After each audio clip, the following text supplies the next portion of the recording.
espectadores do canal Resgatando a História, tudo bem com vocês? Bem, é um enorme prazer estar de volta trazendo a aula de número 7. Hoje nós iremos falar sobre a Revolução Inglesa. O que foi a Revolução Inglesa? Como foi que se desenvolveu, o que aconteceu nessa revolução e por que ela é tão importante para os nossos dias na contemporaneidade. Esses pontos e outros nós iremos abordar nessa maravilhosa aula que será ministrada por mim. Bem, para aquelas pessoas que ainda não me conhecem, sou o professor Alan, sou pesquisador e também sou youtuber. Para aquelas pessoas que já se inscreveram, meu muito obrigado. Para quem ainda não se inscreveu, por favor, inscreva-se no canal. Assim você não perde nenhum vídeo, não deixa de receber nenhuma notificação e você fica atualizado. Não esqueça também de deixar um like, porque a partir do momento que você deixa um like, você ajuda a crescer e desenvolver o meu trabalho. Não esqueça também de fazer um comentário aqui na descrição do vídeo. Qualquer coisa que você não entendeu, não compreendeu, depois com calma eu vou lá e faço um comentário tirando a sua dúvida. E também, se você quiser fazer uma crítica, nós estamos aqui para procurar sempre melhorarmos. Antes de mais nada, gostaria de apresentar a fonte bibliográfica a qual nós iremos trabalhar. De Lawrence Stone, fala sobre as causas da Revolução Inglesa. Então nós iremos entender os pormenores, aquilo que está escondido entre linhas. Esquecer um pouco esse negócio de decoreba, achando que história só é decoreba. Não, a história não é decoreba, a história não se estuda de forma factual, cronologicamente todo o tempo. Nós temos que entender os pormenores, o que está por trás de cada acontecimento, para nós termos uma contextualização do que realmente levou a esse acontecimento, a Revolução Inglesa. Tudo bem? Mas antes de iniciarmos a nossa aula, solta a vinheta.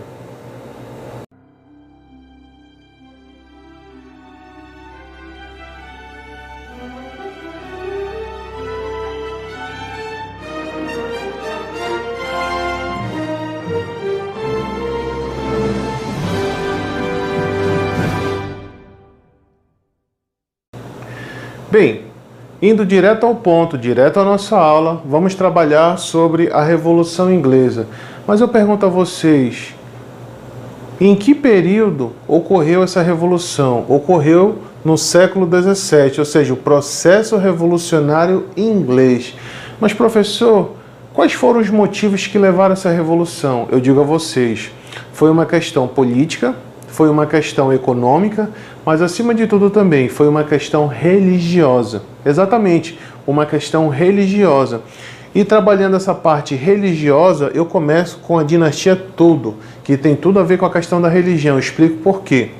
Henrique VIII, ele vai criar na Inglaterra o anglicanismo, ou seja, o anglicanismo inglês. Era uma coisa exclusiva dos ingleses, né? Eles se tornaram protestantes. Mas por que eles se tornaram protestantes? Porque o rei Henrique VIII ele vai romper com a Igreja Católica, né, com Roma, com o Papa, devido ele, Henrique VIII, o rei da Inglaterra, não conseguir ter filhos com a sua esposa, né, Catarina de Aragão. E ele pede divórcio e o Papa não autoriza esse divórcio. Então ele se separa mesmo assim, casa-se com Ana Bolena. Ana Bolena lhe dá filhas, mas não consegue lhe dar filhos como ele tinha desejo para sucedê-lo. Então ele manda matá-la posteriormente sob acusação de adultério. Então veja o contexto histórico envolvendo a questão da religião. A partir do momento que Henrique VIII se separa de Roma, é quebrada uma questão política que se tinha num contexto histórico. É se quebrada também a parte econômica, porque a Inglaterra, assim como a França e outras potências, também pagavam tributo a Roma, né, a Península Itálica. Então isso vai ser quebrado, isso vai ser desfacelado. É importante entender isso. Mas professor, por que essa questão anglicanista? Por que essa questão religiosa? Nós temos que entender que nesse recorte temporal de 1485 a 1603, vai estar pegando fogo nesse recorte temporal. Por quê? Porque vai acontecer na Europa, numa parte da Europa, principalmente na Alemanha, a reforma protestante com Martim Lutero, ou Martinho Lutero para os mais íntimos.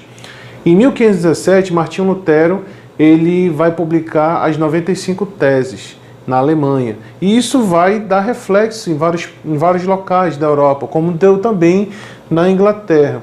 Então eles conseguiram, né, por esse pretexto de Henrique VIII ter se separado, romper com a igreja. Então isso foi um ponto importante a ser compreendido e não esquecido.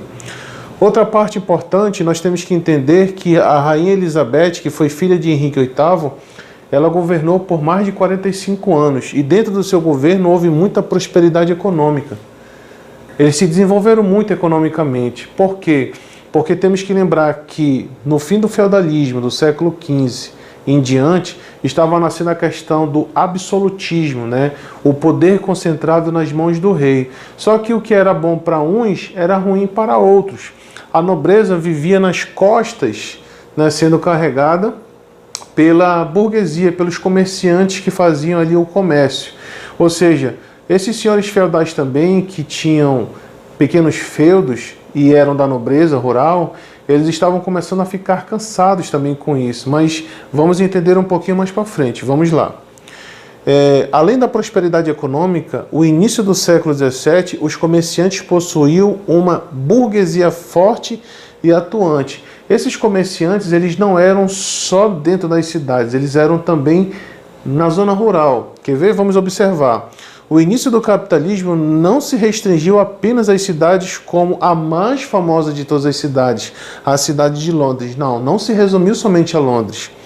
Chegava com força na zona o quê? Na zona rural. Ou seja, nós observamos que o capitalismo ele foi tomando cada vez mais lugar. Lembre-se que a Revolução Inglesa ela é uma questão política, ela é uma questão econômica e é uma questão também religiosa. Então, economicamente, vai se ter uma transformação, uma migração do feudalismo para o capitalismo, ou seja, antigamente nos feudos as pessoas plantavam para apenas comer. Depois dessa transição eles vão ver que eles podem plantar mais para também comercializar. Então a questão do comércio da burguesia vai estar a todo vapor. Mas tudo tem um custo, nada é de graça. Então entendendo essa parte é importante entender que vai aparecer o gentry. O que seria exatamente a gentry? A pequena nobreza rural enriquecia praticamente a agricultura comercial, ou seja, essa gentry era a pequena nobreza rural que enriquecia praticando o que? A agricultura comercial. Então, nós observamos que dentro desse contexto a qual nós acabamos de citar aqui, né, ainda da dinastia Tudor, da Rainha Elizabeth, nessa parte que eu estou abordando, houve a prosperidade de alguns, né? Outros que prosperaram muito foram os yeomen, eram pequenos e médios o que? Proprietários, também vinham prosperando, ou seja, tanta pequena nobreza rural, né? Lembrando que eles estão saindo dos feudos, estão cada vez mais se aproximando da onde? Das cidades, porque é lá que está o maior movimento. E os yeomen são pequenos e médios proprietários, também vinham prosperando. Dentro dessa união do gentry e dos yeomen, vai acontecer o que? Vai acontecer o cercamento. Professor, o que significa essa questão do cercamento? É muito simples. O cercamento para aumentar sua produção de alimentos e a criação em escala maior de ovelhas, expulsaram os camponeses que lá viviam. Ou seja, não só a gentry, que são a pequena nobreza rural, mas os yeomen, que são pequenos e médios proprietários, eles começam a expulsar os agricultores das suas terras onde eles moravam, onde eles cultivavam e onde eles sobreviviam. E aquelas pessoas que eles não conseguiam expulsar, eles compravam, arrendavam essa terra por um preço muito baixo, forçando esses agricultores a saírem dessas terras e irem procurar trabalho nas cidades grandes. Entendeu? Então, assim, eles iam em busca do que era incerto, eles ficavam com andarilhos pelas ruas, né, saindo dos interiores para as grandes cidades.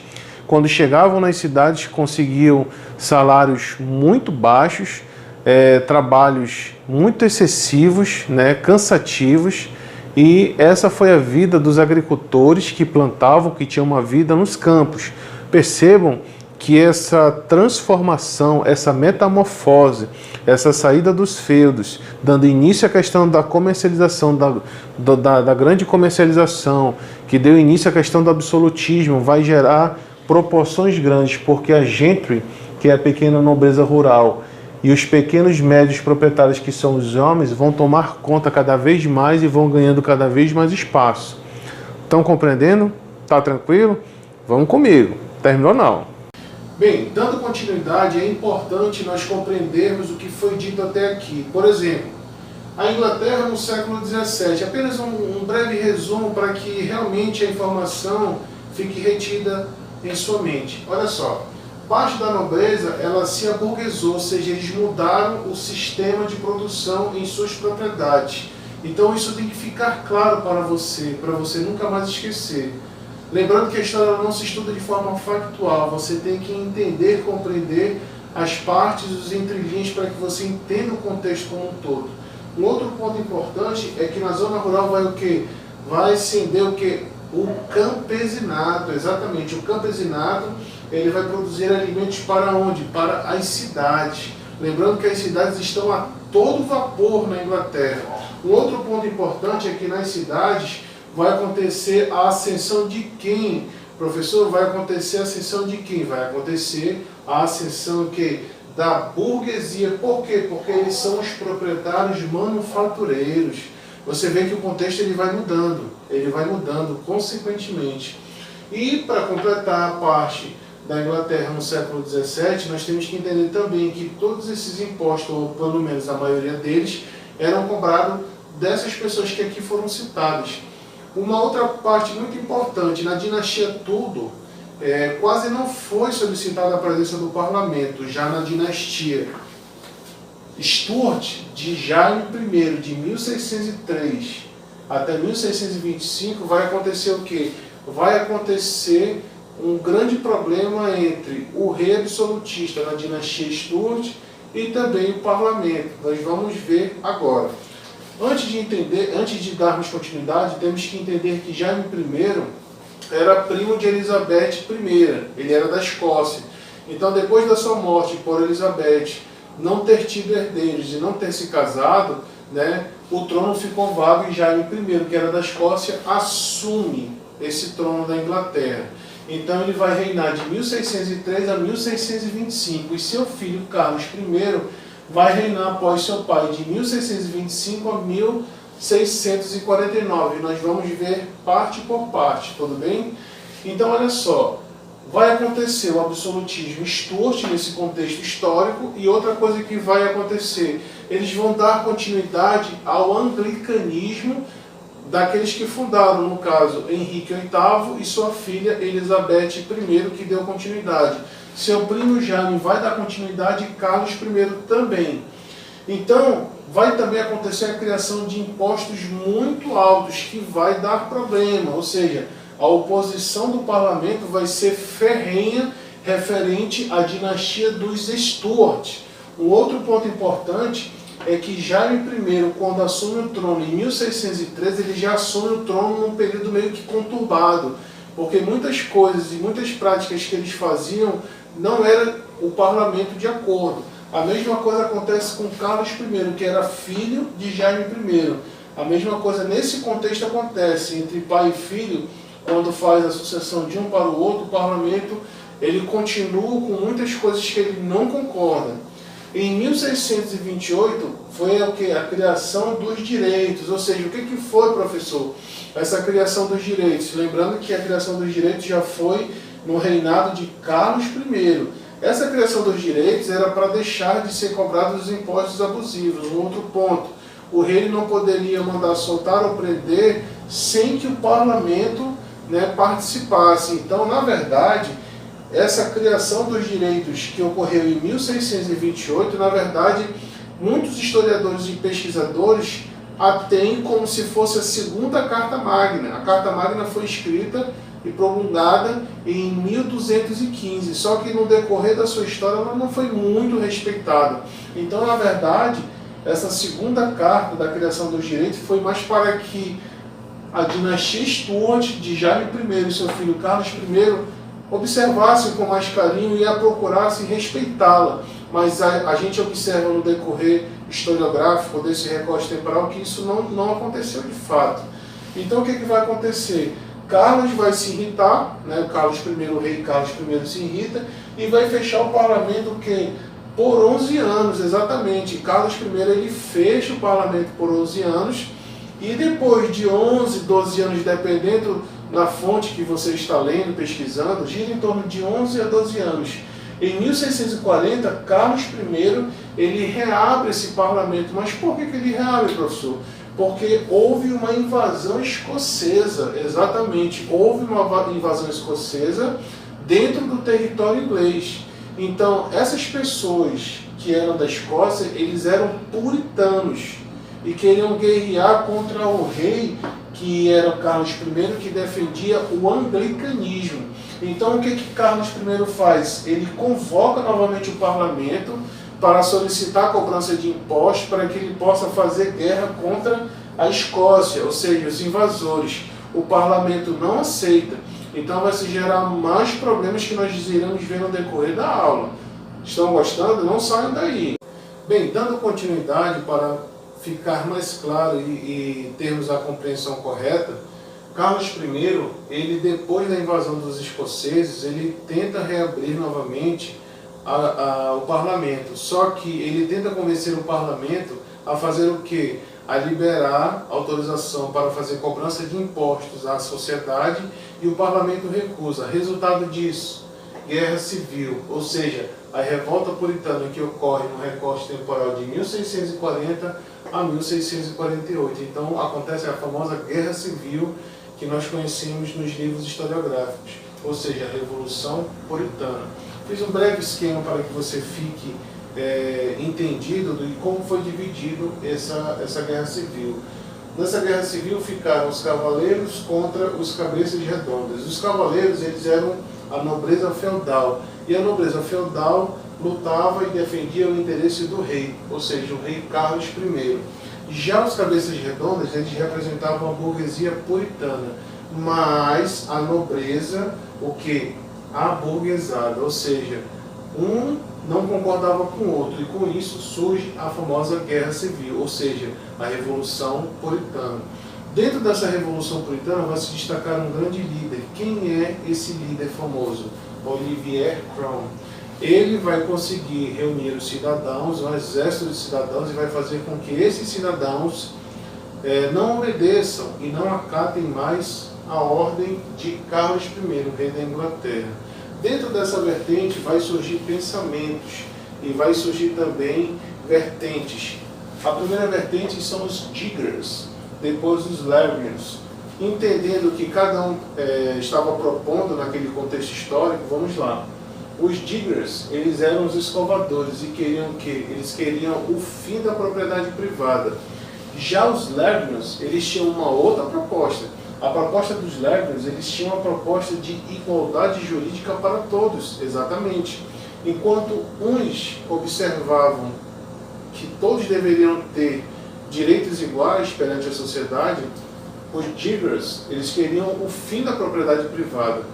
Então, a vitória com certeza veio dos cabeças redondas, porque o povo estava em maior número apoiando a burguesia puritana, mas a pequena nobreza aburguesada. Então foi muito fácil para que fosse vencido Carlos I nesse contexto histórico. Uma outra parte importante é que a vitória dos cabeças redondas, os Diggers, eles não vão conseguir fazer o que? A reforma agrária proposta nos ideais deles. Então o que vai acontecer? Ou seja, os ideais radicais não vão ser postos, ou seja, a reforma agrária não vai vingar, vai ficar apenas nas ideias, certo? Os Lavians, eles vencem com princípios o que? Liberais que conhecemos hoje. John Locke, ele foi talvez a pessoa mais importante no que se refere à questão dos princípios liberais que nós conhecemos hoje nos livros historiográficos também. Então ele vai dar uma grande contribuição, nós iremos também comentar um pouco sobre John Locke. Teremos o fim da monarquia e o início de quê? O início de uma república, porque os cabeças redondas, eles vencem o rei Carlos I. E o que acontece com esse rei? Carlos I, ele foi executado, exatamente, foi na história um momento muito importante dentro desse recorte temporal em que um rei foi executado pelo parlamento, sob a liderança de Olivier Cromwell. Tranquilo? Ainda não acabou, fiquem comigo. Não esqueçam de deixar um like. Vamos nessa. Bem, agora dando continuidade a essa outra parte que também é muito importante para que você possa compreender a República Puritana. Em que período, professor, ocorreu? Qual foi o recorte temporal? Foi no recorte temporal de 1649 a 1658. Esse foi o recorte temporal sobre a questão da República Puritana. Mas, destrinchando mais um pouco sobre isso, Olivier Cromwell ele vai instituir o ato da navegação, ou seja, o ato das navegações. O que significa isso, professor? Que ocorreu em 1651. Todo e qualquer navio que quisesse fazer transporte de mercadorias teria que usar as frotas navais inglesas. Não importa se fosse para trazer mercadorias vindas de outras partes do mundo ou se era simplesmente para fazer travessia de pessoas. Teria que se utilizar e pagar impostos para a Marinha Naval Inglesa. Então ela se torna poderosa, começa a juntar muita riqueza. Isso vai, mais tarde, trazer muito recurso para a Inglaterra e vai explodir a Revolução Industrial, que será tema de uma outra aula que eu irei postar aqui no canal. Não deixe de se inscrever. Uma coisa importante, houve o que? Construção e investimento naval. Uma vez que eles observaram que houve desenvolvimento econômico e acúmulo de capital, eles vão investir maciçamente em novos navios. Por quê? Porque isso vai fazer o acúmulo cada vez mais de capital e eles observam que eles podem enriquecer cada vez mais pelos mares. Então ele se torna uma frota temida nos mares, passando de muito da frota naval de 1580 dos espanhóis na época do rei Filipe II, que era uma das mais poderosas, mas agora quem se torna poderoso nos mares são os ingleses. Isso é importante compreender. Lembrando que na época da Rainha Elizabeth, filha do rei Henrique VIII, ela se utilizava muito da questão da pirataria. Dava uma carta de curso para a pessoa praticar a pirataria nos mares. Agora, com o ato da navegação e investimento de navios, não é necessário mais haver pirataria na Inglaterra. É um ponto importante, viu? Guerra contra a Holanda, em 1652 a 1654. Por que houve uma guerra contra a Holanda? Ingleses contra holandeses. Porque os holandeses eles não aceitavam essa hegemonia nos mares dos ingleses. Então, eles começaram a guerrear e, logicamente, eles perderam porque a marinha inglesa era muito mais poderosa, muito mais bem preparada. Então, os holandeses eles perdem, e Olivier Cromwell, no decorrer dessa guerra que ocorreu de 1652 a 1654, ele simplesmente aproveita o momento da guerra para dissolver ou, para outros historiadores, fechar o parlamento. Isso acontece no período temporal dessa guerra aqui, entre ingleses e holandeses. Tudo bem? Uma parte importante, isso aconteceu, gente, em 1653, um ano depois que iniciou a guerra contra a Holanda. Uma outra parte muito interessante, Olivier Cromwell se declara o que? O protetor da Inglaterra. Uma vez que ele tinha conseguido derrubar a tirania de um rei absolutista, ele mesmo se torna agora o que?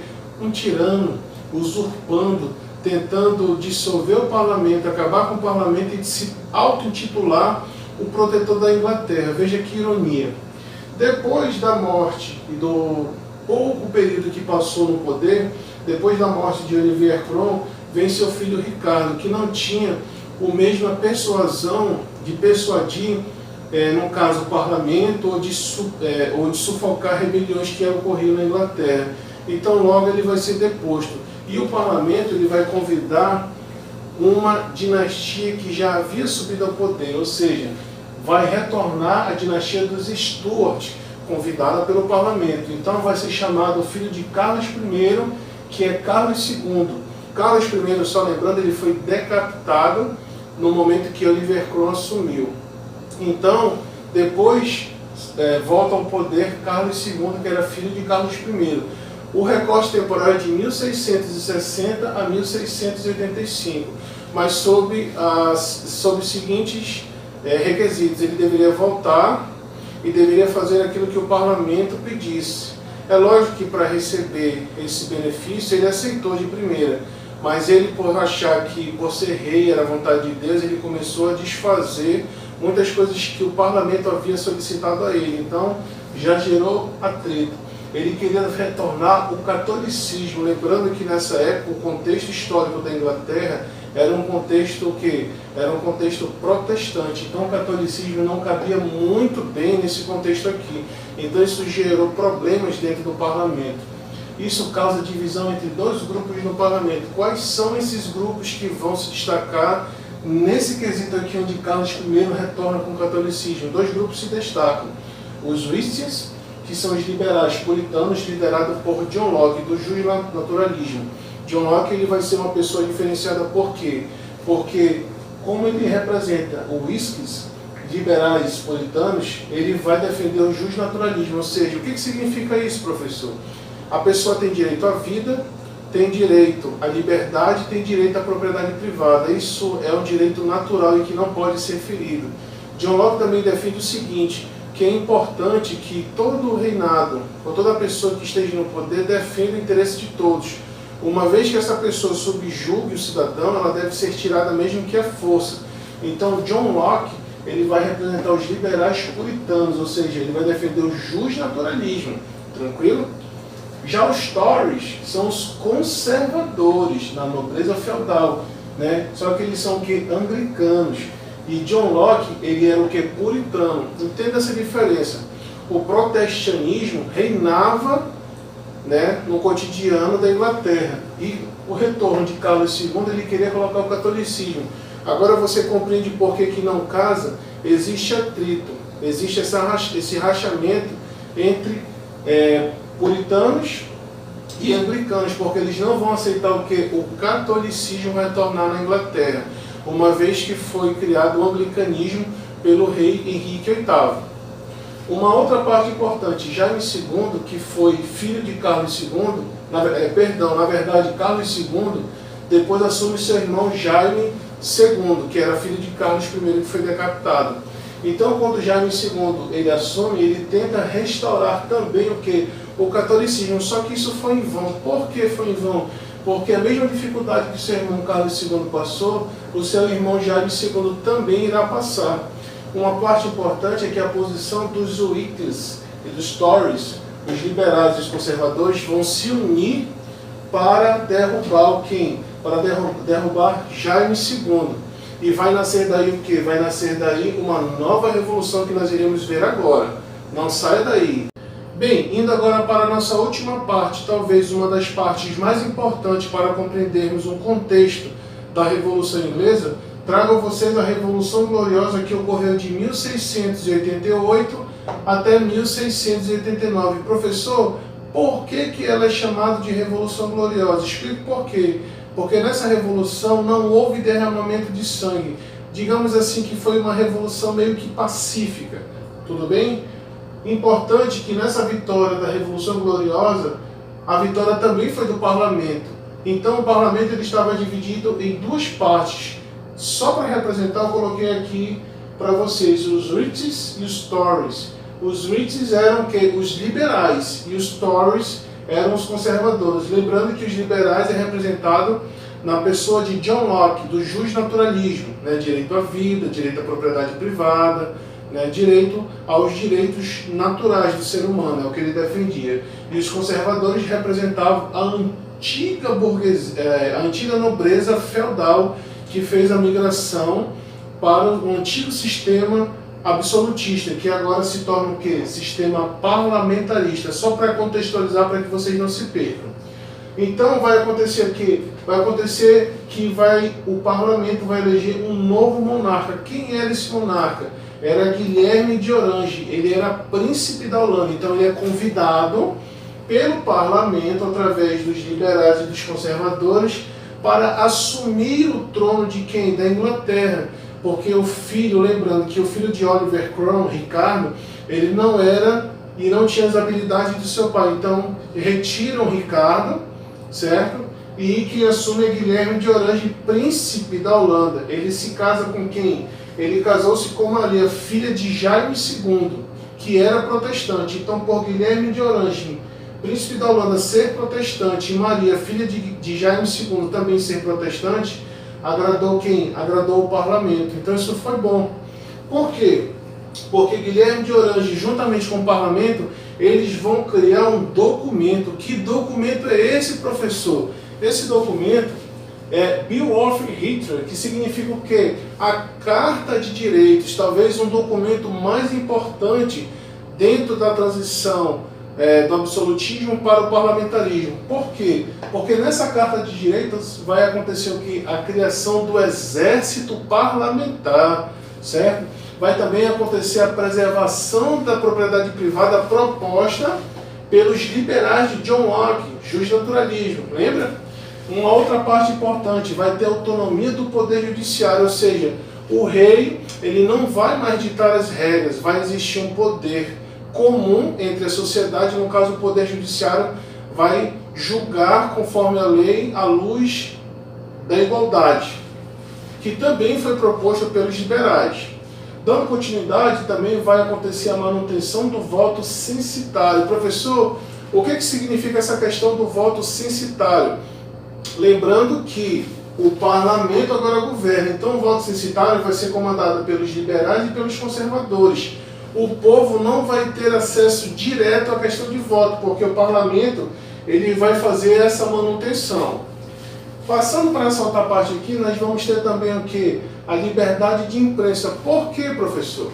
Porque caso o rei colocasse as suas mãos fora da manga, caso o rei tentasse fazer alguma coisa errada, a liberdade de imprensa estaria aí disposta a denunciar possíveis erros ou abusos do rei. Então a liberdade de imprensa surge o quê? Nesse contexto da Revolução da Revolução Gloriosa, exatamente. Então uma parte importante, o rei ele ainda tem poder, professor? É claro que o rei tem poder. O rei, dentro desse contexto do parlamentarismo, ele tem o poder de veto na Câmara dos Comuns. Percebemos o quê? Percebemos ainda muito viva a questão do preconceito de quem? Da nobreza referente a quem? Referente à burguesia. Por quê, professor? Porque o poder ainda era concentrado nas mãos de quem? Da aristocracia inglesa, ou seja, era concentrado ainda na questão da nobreza. E isso preocupava muito quem? Preocupava muito os burgueses, porque a burguesia só terá poder, de fato, a partir de 1832. Então você vê que os contextos vão mudando. Na verdade, tanto a burguesia quanto a aristocracia, eles meio que se suportavam, né, as suas diferenças, porque eles defendiam o protestantismo, né? Então assim, eles se suportavam, mas até certo ponto a nobreza, ela vai manter o quê? Ela vai manter um preconceito vivo contra quem? Contra a burguesia. Mas a partir de 1832 isso muda. Isso vai mudar também porque vai acontecer um outro fato muito importante, que é tema da próxima aula, que nós iremos elencar sobre a questão da Revolução Industrial. Por isso que a burguesia vai ter poder a partir de 1832. Isso a gente vai trabalhar na próxima aula. Mas é importante que você entenda que essa Revolução Gloriosa, ela tem traços da Revolução Burguesa, mas ainda não é. Por quê? Por que, professor, ainda não podemos chamar a Revolução Gloriosa de uma Revolução Burguesa? É simples, porque a aristocracia ainda está viva. Percebemos que o preconceito contra a burguesia existe e o rei ainda tem poder de veto na Câmara dos Comuns. Por isso que nós não podemos chamar a Revolução Gloriosa de uma Revolução Burguesa dentro deste contexto. Bem, essa foi a nossa aula. Eu espero que vocês tenham gostado. Por favor, se você não entendeu alguma coisa, coloque na descrição abaixo, faça um comentário. Não esqueça de deixar um like, porque assim você ajuda o meu canal a crescer e também ganhar visibilidade.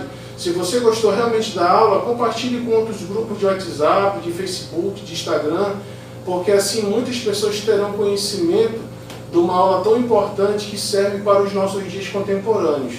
Bem, aguardem a próxima aula, que irei trabalhar sobre a Revolução Industrial. E meu muito obrigado. Foi.